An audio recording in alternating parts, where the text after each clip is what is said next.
اسی طرح اگر آپ لا اینڈ جسٹس کو دیکھتے ہیں تو وہاں بھی ڈلیوری آف جسٹس جو ہے وہ کمزور ہے اور وہاں بھی ہم رینکنگ میں دنیا کے مقابلے میں پیچھے نظر آتے ہیں.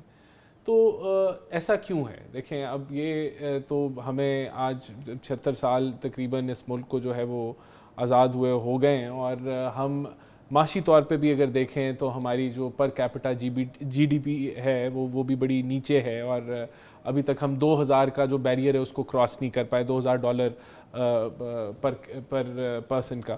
تو یہ ساری وجوہات جب آپ دیکھتے ہیں تو ہمارا جو ایک اس ملک میں پولیٹیکل سٹیبلٹی جو کہ اس سے ہم محروم رہے ہیں اور کنٹینیوٹی آف پالیسی سے ہم محروم رہے ہیں, تو اس کی بنیادی وجہ مجھے یہ نظر آتی ہے. اور اس کے اندر بہت ساری وجوہات ہیں. ایک تو ڈکٹیٹرز بھی آتے رہے, ہمارا جو ماڈل آف گورننس تھا وہ کبھی سیٹل نہیں ہوا. آج ہم کہتے ہیں کہ ہم ایک جمہوری ملک ہیں, لیکن جمہوریت میں سب سے بڑا جو میں کہتا ہوں جو جمہوریت کا ہے اس میں حکومت ہوتی ہے اور اپوزیشن ہوتی ہے, اور حکومت اور اپوزیشن کی دشمنی نہیں ہوتی. شاہ صاحب, دہشت گردی کے خلاف نیشنل کانسنسس اسلامک اسٹیٹ میں ہمارے پاس پریسیڈنٹس ہیں, آپ صلی اللہ علیہ وسلم کے دور میں, دور صدیقی میں, پھر دور مرتضوی میں, اور آن ورڈ دیکھ لیں آپ, ایک نیشنل کانسنسس تھا. ان کو ایلیمینیٹ کرنا ہے, ڈائلاگ نہیں کرنا. جب اسلامی ریاست میں خلافہ ماڈل میں ٹیررسٹ کو ایلیمینیٹ کیا جاتا ہے, ایریڈیکیٹ کیا جاتا ہے, ڈائلاگ نہیں کیا جاتا, ہم پھر کیوں ڈائلاگ کی بات کر رہے ہیں؟ دیکھیں اوبیسلی یہ جو ہم شروع میں بات کر رہے تھے نا کہ آپ کو سوسائٹی کے جو ڈفرینٹ سیگمنٹس ہیں وہاں پہ کچھ نہ کچھ کمیاں نظر آتی ہیں. اگر دہشت گردی ہے, اب دہشت گردی کو ہم نے کس طریقے سے ڈیل کرنا ہے, اس میں اگر آپ کے تمام محکمے صحیح طریقے سے کام کر رہے ہوں, آپ کی عدالتیں صحیح طریقے سے چل رہی ہوں, پروسیکیوشن صحیح طریقے سے چل رہی ہو, اور جو حقیقی دہشت گرد ہیں ان کو ایلیمینیٹ کرنا ہے, اگر آپ اس کو مکس کر دیں گے, لفظ حقیقی یہ بڑا امپورٹنٹ ہے. ہم اسلام آباد شہر میں بیٹھے ہوئے, گزشتہ 2 ہفتوں کے دوران آپ دیکھیں کہ اسلام آباد کے تھانوں میں کتنے دہشت گردی کے پرچے درج ہوئے ہیں, ٹھیک, اور وہ کتنے ان میں سے سیاستدانوں کے خلاف درج ہوئے ہیں. کیا آپ کو شعیب شاہین دہشت گرد لگتا ہے کیونکہ وہ آپ کے پروگرام میں آتا ہے؟ آپ کو ان کو بلاتے ہوئے کبھی ڈر لگا شعیب صاحب کو کہ وہ دہشت گرد ہے؟ ان کے اوپر یہ پچھلے ہفتے جو ہے دہشت گردی کا ہوا. ماضی میں جو نون لیگ جب اپوزیشن میں تھی, نون لیگ کے دوستوں کے خلاف دہشت گردی کے ہوتے تھے. تو یہ 780 سیاستدانوں پہ عام لوگ کیوں لگتا ہے؟ ایگزیکٹلی یہی میں عرض کر رہا ہوں. دہشت گردی تو جب ہم دہشت گردی کا پورا فینومینا کنفیوز کر دیں گے, ہم اپنے سیاسی مخالفین کو, چاہے وہ نون لیگ کے دوست ہوں, پیپلز پارٹی کے دوست ہوں یا پی ٹی آئی کے, ان کو ڈیفینیشن میں شاہ جی کوئی پرابلم؟ ہم نے ڈیفینیشن میں پرابلم نہیں, ہم نے کنفیوز کر دیا ایز اے ریاست, ایز اے حکومت. ہم نے دہشت گردی, اب عام بندہ کہتا ہے اچھا یہ بھی دہشت گرد ہے, یہ بھی دہشت نہیں. جو حقیقی دہشت گرد ہیں, جو ریٹ آف سٹیٹ چیلنج کرتے ہیں, جو بندوق اٹھاتے ہیں, جو آپ کو ریاست کو چیلنج کرتے ہیں, آپ ان سے ڈیل کریں. لیکن جب آپ ان ساری چیزوں کو کنفیوز کریں گے تو پھر آپ کو لگے گا کوئی حقیقی دہشت گرد کو بھی آپ ختم کرنے کی بات کریں گے تو لوگ کہیں گے یہ تو جناب اس میں بھی کوئی سیاسی مقصد ہوگا. تو یہ وہ چیزیں جو کنسنسس ہے, جو جس کے اوپر اجماع یا اتفاق ہے, وہ سیاستدانوں نے کریٹ کرنا ہے, اور اس میں حکومت کا بڑا امپورٹنٹ کردار ہے. رانا صاحب, اسی بات کو لے کے آؤں گا کہ آپ صلی اللہ علیہ وسلم نے جو پروٹوکولز آف وار اور ایتھکس, جو اس میں عورتوں بچوں کے قتل کی ممانعت ہے, ایون ایمبیسڈر جو ہمارے ہاں جو ڈپلومیٹ ہیں, کسی معاہد کو قتل کرنا, آپ نے فرمایا روز محشر میں اس کی طرف سے کھڑا ہوں گا. یعنی نان کمبیٹنٹ, چاہے نان مسلم ہو, کوئی بھی ہو, اس کو قتل کرنے کی اجازت نہیں ہے, دہشت گرد کہنے کی.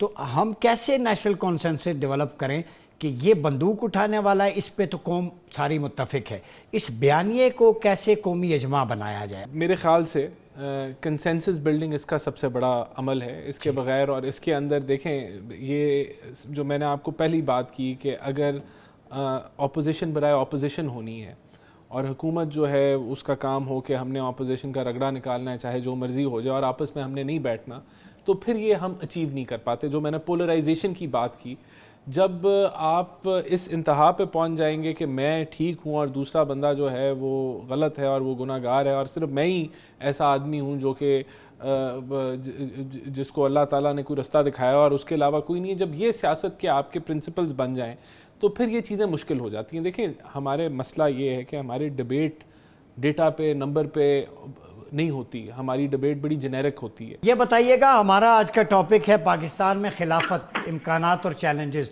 لوگ اس لفظ سے گھبرا جاتے ہیں, خوف, حالانکہ اسلام میں بڑا پیسفل ایک کانسیپٹ ہے گورننس کا بھی, اس میں جسٹس ہے, ایکویلٹی ہے, لوگوں کا خیال رکھا جاتا ہے, صحت کی سہولیات ہیں, وہ سارا موجود ہے. ہم کیوں گھبراتے ہیں؟ یا یہ نظام نہیں ڈیلیور کر رہا, کب ڈیلیور کرے گا؟ دھرنا پالیٹکس. اب بجٹ میں دیکھیں اتنے ٹیکسز لگ گئے ہیں, شاید سانس لینے پہ ٹیکس باقی رہ گیا ہے. تو اس کا حل آپ کیا سمجھتے ہیں, کیا سولوشن ہے اس سارے مسائل کا؟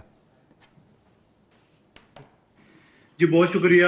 دیکھیں پہلی بات تو یہ ہے کہ ہم اگر ریاست مدینہ کا یا حضور صلی اللہ علیہ وسلم پاک کے ہم دور کے حوالے دیتے ہوئے جی ان کے اگر ہم 1% بھی لے لیں تو یہ پاکستان جو ہے نا وہ سعودی عرب سے بھی بہتر ہو جائے گا. جی اب میں نے سنا جو رانا صاحب کا یا اطہر کاظمی صاحب کا, اطہر کاظمی صاحب نے بڑی خوبصورت بات کی ہے. ویسے یہ زیادہ سیاستدانوں کی تعریف کرنے میں کنجوس ہے, لیکن اس نے بڑی پیاری بات کی ہے کہ ساری چیزیں ہم سیاستدانوں کے اوپر نہ چھوڑیں.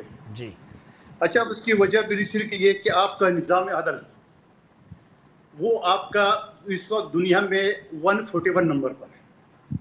ٹھیک. اس کے اوپر کسی نے سوچا ہے کہ جب جس ملک کا نظام عدل 141 نمبر پہ ہو تو وہ حق آپ کو انصاف دے گا, سسٹم کیسا ٹھیک ہوگا, کرائم کیسے ختم ہوگا, دہشت گردی کیسے ختم ہوگی, فائنینشیل کرپشن پہ کیسے قابو پائیں گے, ڈسپلن پہ کیسے قابو پائیں گے. یعنی ساری کی ساری جو آپ کا کنجی یعنی حل ہے وہ عدلیہ سے, اور عدلیہ ہی آپ کا 141 نمبر پر ہے. اس کے بعد کیا رہ جائے گا؟ ناظرین, گفتگو کا سلسلہ جاری ہے. قادر مندوخیل صاحب کا عدلیہ کے ساتھ تعلق کے نسبت عشق کی انتہا کو چھو رہا ہے, اور لگتا ہے کہ ان کی بہت زیادہ عقیدت اور محبت اور وابستگی ہے, ہونی چاہیے, ہر کسی کی ہونی چاہیے. تو میرے خیال میں ظلم بچے جن رہا ہے کوچہ و بازار میں. کسی نے کہا تھا عدل کو بھی صاحب اولاد ہونا چاہیے. ملتے ہیں ایک وقفے کے بعد. ویلکم بیک ناظرین, پروگرام میں ایک دفعہ پھر آپ کا خیر مقدم ہے. بات ہو رہی ہے خلافت, امکانات اور چیلنجز کی. اطہر کاظمی صاحب, مندوخیل صاحب نے بھی عدلیہ سے کچھ گلے شکوے کیے. خلافت میں ہم دیکھتے ہیں اس ماڈل میں کہ قاضی کو اس وقت قضات کا سسٹم تھا, کوئی بھی شخص اس کا گریبان پکڑ کے احوال پوچھ سکتا تھا. سیدنا عمر, سیدنا علی کی زرہ کی مثال ہمارے سامنے. سیدنا عمر کی قمیض کا ایک کپڑا زیادہ تھا ایکسٹرا, تو ایک شخص نے کہا کہ آپ بتائیں. اور اسی طرح ایک عورت جو ممبر پارلیمنٹ تھی آپ کے دور میں, تو سیدنا عمر نے مہر کی حد مقرر کر دی. تو اس نے کہا قرآن میں ہے قنطار کا لفظ, ڈھیروں کے ڈھیر, جتنا مرضی مہر استطاعت کے مطابق دو. آپ کون ہوتے ہوئے مقرر کرنے والے؟ تو آپ نے ایک تاریخی جملہ بولا تھا, الامرأ قد اصبت القول. عورت کا پوائنٹ آف ویو ہے, ٹھیک ہے میں بحیثیت ہیڈ آف سٹیٹ وڈرا کرتا ہوں اس کے حق میں. یعنی خلافہ ماڈل میں ہیڈ آف سٹیٹ ہو یا قاضی ہو, عام آدمی کی آرگومنٹ بیس بات پہ وڈرا کر جاتا ہے. ہمارے ہاں یہ کلچر کیوں نہیں ہے؟ دیکھیں, یہ جو ساری ہم ہسٹری پڑھتے ہیں, یہ سارے واقعات دیکھتے ہیں, اس کا ایسنس کیا ہے؟ کس چیز کو پروٹیکٹ کیا؟ کمزور کو. ٹھیک, ان کے پاس شان تھی, ٹھیک ہے, طاقت تھی, علم تھا, سب کچھ تھا. تو وہ کس چیز کو انہوں نے میسج کیا دیا آپ کے لیے, میرے لیے, ہم سب کے لیے, کہ کمزور کو آپ نے لک آفٹر کرنا ہے. اور کمزور کو آپ تب لک آفٹر کرتے ہیں جب آپ پورے معاشرے کے اندر ڈسٹریبیوٹ کریں رائٹس کو, پورے معاشرے میں ہر کسی کو حقوق دیں. اگر آپ جہاز میں بھی سفر کر رہے ہو نا, ایئر ہوسٹس بھی کہتی ہے کہ اگر آکسیجن آنا بند ہو جائے تو ماسک لگائیے گا, دوسرے کی مدد کرنے سے پہلے میک شور کر لیں کہ اپنے منہ پہ آکسیجن لگی ہوئی ہے, یہ نہ ہو کہ آپ بھی بے ہوش ہو جائیں. تو معاشرے میں اگر آپ نے کمزور طبقات کی حفاظت کرنی ہے تو اس کے لیے ضروری ہے کہ پورے معاشرے میں جسٹس ہو, ڈسٹریبیوشن آف جو رائٹس ہے یا جو بھی ان کے حقوق ہیں وہ سب کو ملیں. وہ سب کو ملیں گے تو آپ کمزور طبقات کی جو ہے وہ حفاظت کر سکیں گے. یہ نہیں ہو سکتا کہ پورے معاشرے میں افراتفری ہو اور پورے معاشرے میں کوئی پوچھنے والا نہ ہو, نیپوٹزم ہو, اکبرا پروری ہو, اور آپ کمزور لوگوں کی حفاظت کر لیں یا ان کے حقوق کا تحفظ کر لیں. تو یہ وہ ساری چیزیں یہ ہمیں پتہ ہے. اب اس میں المیہ کیا ہے, یہ چیزیں آپ کو بھی پتہ ہیں, یہ چیزیں مجھے بھی پتہ ہیں, مندوخیل صاحب کو بھی پتہ ہے, رانا صاحب کو بھی پتہ ہے. یہ ہو کیوں نہیں رہا؟ امپلیمنٹ کیوں نہیں ہو رہا؟ کہاں پہ ہم غلطی کر رہے ہیں, کس جگہ پہ ہم غلطی کر رہے ہیں؟ میں آپ کو ایک مثال دیتا ہوں کہ میں ایک جگہ پہ گیا, ایک تعلیمی ادارے میں, ٹھیک, اور اس کی مختلف دیواروں کے اوپر مختلف چیزیں لکھی ہوئی تھی, احادیث لکھی ہوئی تھی, کہیں پہ کوئی کوٹ لکھا تھا, کسی بڑے بندے کی کوئی بات لکھی ہوئی تھی, کہیں پہ صفائی نصف ایمان لکھا ہوا تھا. میں ان کی کینٹین میں گیا اور وہاں پہ اتنی مکھیاں تھیں کہ مکھیاں ایک دوسرے سے لڑ رہی تھیں کہ یہ اٹھے گی تو میں بیٹھوں گی. تو اب یہ مطلب وہ باتیں ہم نے کتنی کی, طہارت دیوار تک ہے, دیوار تک پریکٹس میں نہیں ہے, پریکٹس تک نہیں ہے, لائن ہم بناتے نہیں ہیں. دیکھیں یہ ساری چیزیں جہاں پہ ہم سب کا کردار ہے. ہم لائن میں نہیں کھڑے ہوتے, ہم ذرا سی بات پہ جھوٹ بولتے ہیں, ہم مری روڈ پہ ہوں گے تو ہم کہیں گے پہنچ گیا ہوں 0 پوائنٹ پہ ہوں, بس 2 منٹ میں آ رہا ہوں. ٹھیک ہے, تو ہر بڑی امپورٹنٹ ٹھیک ہے کہ نہیں, ہر چیز ہم نے اپنا بحیثیت قوم دیکھنا ہے کہ اپنی ذمہ داری لینی ہے, سب حکمرانوں پہ ڈال دیا, سب سے شہریوں کی بھی ذمہ داری ہے نا, ہماری اپنی ذمہ داری ہے. آپ اسکول کے باہر چلے جائیں, سب سے زیادہ بے ہنگم ٹریفک جو ہے وہ اسکول کے باہر ہوتی ہے, والدین نے بلاک کی ہوتی ہے روڈ, اور اندر بچوں کو ڈسپلن صبح سے شام تک ہم پڑھاتے رہیں. جب بچہ دیکھے گا کہ باہر باپ روڈ بلاک کر کے آیا ہوا ہے اور مجھے پک کر رہا ہے, تو اس بچے نے سیکھنا تو وہی ہے جو اس کا باپ کر رہا ہے یا اس کی والدہ کر رہی ہے. تو ایز اے نیشن جو ہے میرے خیال میں کچھ چیزوں کی ذمہ داری ایز اے فرد جو ہے نا, ہر فرد ہے ملت کے مقدر کا ستارہ, وہ ویسے نہیں کہا گیا, کولیکٹیو ڈیزاسٹر ہے ہمارا. تو حکمرانوں کا میں ان کو بالکل یہ نہیں کہہ رہا کہ ان کا کوئی تعلق نہیں ہے, لیکن ایز اے نیشن جو ہے کچھ چیزوں کو ہمیں خود بھی دیکھنے کی ضرورت ہے. رانا صاحب یہ بتائیں کہ آپ کا چونکہ پریکٹس سے بھی, لا سے بھی ہے, آپ پڑھے بھی ہیں, آپ کے والد صاحب بھی اللہ مغفرت فرمائے بڑے سافٹ سپوکن تھے. یہ جو وکیل کا کانسیپٹ ہے اسلامی ریاست میں, تو یہ ہے کہ وکیل ریاست کی طرف سے ہوگا اور وہ مظلوم کے ساتھ کھڑا ہوگا, ظالم کے خلاف.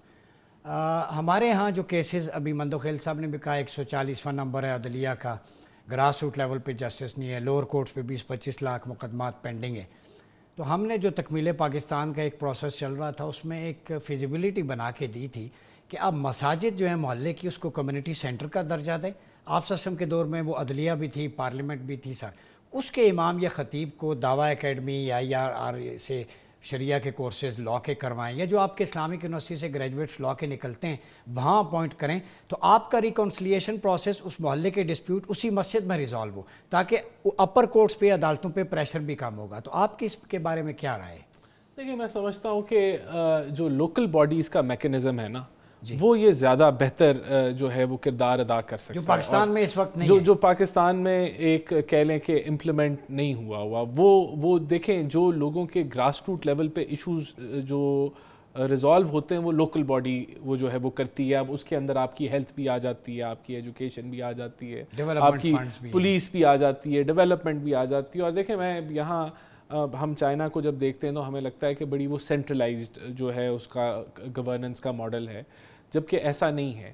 چائنا کی جو ترقی اگر آپ سٹڈی کریں گے تو وہ جو ترقی انہوں نے کی وہ لوکل باڈی کے نظام سے کی. لوکل باڈی کے اندر انہوں نے KPI دے دیے, ترقی کا مقابلہ کرا دیا آپس میں, اور فنڈ جو ڈیولپمنٹ ہے, جو پیسہ ہے, وہ سارا لوکل باڈیز کے ہاتھوں انہوں نے اسپینڈ کرایا, اور ادھر سٹیپس بنا دیے کہ اگر جو ہے جو زیادہ GDP جہاں زیادہ جو ہے وہ بزنس ہوگا, اس کو جو زیادہ ایسی لوکل باڈی جو بزنس کو پروموٹ کرے گی اس کو زیادہ نمبر ملیں گے, اور پھر اس طرح آگے آپ کی جو ہے وہ تو یہ چیزیں یہ جو گراس روٹ لیول تک اگر ہم لے جائیں تو بہتر ہے. دوسرا جو یہاں عطر صاحب بات کر رہے تھے, دیکھیں جب تک اکاؤنٹیبلٹی نہیں ہوگی, اکاؤنٹیبلٹی بھی تب ہوگی جب سب لوگ مانیں گے کہ یہ ہونی ہے.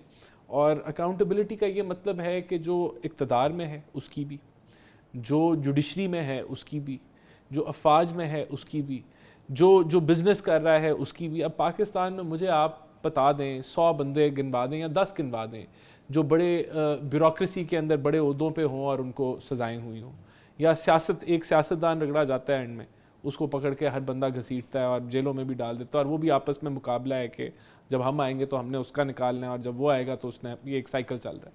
تو جب اکاؤنٹیبلٹی نہیں ہوگی تو پھر یہ لائنیں نہیں لگیں گی. جب آپ جیلوں میں جو سیاسی تنازعات پہ ڈالا جاتا ہے یا اوریجنل مقدمات ہوتے ہیں اس میں کوئی ورتھ ہے؟ جیسے ابو سلمان کے بارے میں آپ کا کیا خیال ہے؟ کس کا؟ ابو سلمان کے جو والد صاحب ہیں ابھی جیل میں ہیں, ان کے بارے میں آپ کا کیا؟ ابو جی دیکھیں بات یہ کہ ابو تو وہ بنے ہیں قاسم کے والد گرامی کہہ لیں یا سلمان کے. دیکھیں بات یہ ہے کہ یہاں ہمارا عدل کا نظام ایسا ہے کہ بہت سارے جینون کیسز کا بھی نتیجہ نہیں نکلتا. میں نے تو آپ کو بتایا نا کہ آپ وہ 100 بندے گنوا دیں یا 10-15 گنوا دیں کسی بھی ایسے شعبے سے کہ جن کو کبھی کوئی بزنس مین کو کبھی میل پریکٹسز پہ سزا ہوئی, کبھی کسی پولیس کے افسر کو ان پہ جو مقدمات بنے اس پہ آپ کا کیا موقف ہے؟ دیکھیں جو مقدمات جو بنے ہیں سائفر کے حوالے سے بنے ہیں, وہاں تو فیصلہ وہی میں کہہ رہا ہوں نا, وہاں ایک جینون کیس میرے مطابق وہ جینون کیس تھا لیکن وہ مس ہینڈل ہوا. پھر وہ اور وہاں فیملی میٹرز کا بھی ایک کیس ہے. فیملی میٹرز کے اوپر تو میں سمجھتا ہوں کہ یہ فیملی میٹر تھا, سیاسی میٹر ہی نہیں تھا. اور یہ عجیب سا کیس تھا. تو اس کے اوپر تو میں نے پہلے بھی کبھی کامنٹ نہیں کیا, مجھے یہ اس کے اوپر کامنٹ کرنا اچھا بھی نہیں لگتا. تو لیکن سزا ہونی چاہیے جینوئن کیسز میں. یہی مسئلہ ہمارے مسئلہ بھی یہ ہوتا ہے نا کہ اگر ATC کی آپ کسی پہ کاٹ دیں گے, لیکن ڈرائی کلین ہو کے دوبارہ کوئی نہ آئے نا, یہ بھی ہمارا پرابلم ہے. اگر آپ اینٹی کرپشن کی کسی نے کوئی مکہ مارا ہے کسی کو یا دھکا دیا اور اس پہ آپ جو ہے وہ اینٹی ٹیررزم کا دفعہ لگا دیں گے تو پھر تو وہ اس کو مکے کی بھی سزا نہیں ملے گی نا. آپ تو یہی تو ہمارا فلا اوور آل سوسائٹی میں فلا یہ ہے کہ جو جس کا جرم ہے اتنی اس کو سزا دے دیں, نہ اس سے زیادہ دیں نہ کم دیں. تو مندوخیل صاحب یہ بتائیے گا, ہمارے ہاں جو ڈرائی کلین کا کانسیپٹ ہے, جرم کر کے وہ جرم ذات کی حیثیت سے الگ ہے, ریاست اور حکومت کے حوالے سے بیڈ گورننس ہو, کرپشن ہو, کرپٹ پریکٹسز ہوں, دھل کے واپس آ جاتے ہیں. ابھی کچھ لوگ مقدمات بھگت رہے ہیں, کچھ لوگوں پہ پہلے کیسز بنے تھے.